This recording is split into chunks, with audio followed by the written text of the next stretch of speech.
আর CID তদন্ত ভার নিয়েছে, কিছুক্ষণ আগেই বললাম ভবানী ভবনে শেখ শাহজাহান আছেন, সিআইডি তদন্ত শুরু করেছে বলে জানা যাচ্ছে। কিন্তু সিআইডিতে সন্তুষ্ট নন বিরোধী দলনেতা শুভেন্দু অধিকারী। তিনি বলছেন সিবিআই চাই, আর তার দাবি সন্দেশখালীও সিবিআই চায়। We want CBI. We want CBI. CBI lao, Sandesh-Khali ko justice nahi dao. They want CBI. We want CBI. Sandesh-Khali want CBI. আর এর পাল্টা আমরা কথা বলেছিলাম তৃণমূল মুখপাত্র জয়প্রকাশ মজুমদারের সঙ্গে। তিনি কটাক্ষ করে বললেন, রাস্তার মোড়ে সাপ মরলেও সিবিআই চায় বিজেপি। রাস্তার মোড়ে সাপ মরলেও শুভেন্দু অধিকারী সিবিআই তদন্ত চাইতে পারে।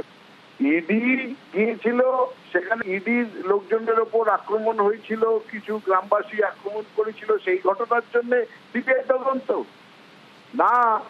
শাহজাহানের বিরুদ্ধে কিছু গ্রামবাসী অভিযোগ করেছে তাদের মহিলাদের সম্মানহানি, সেগুলোর জন্য সিবিআই তদন্ত। একাধিক মামলা রুজু হয়েছে, তার উপরে গ্রেপ্তার হয়েছে।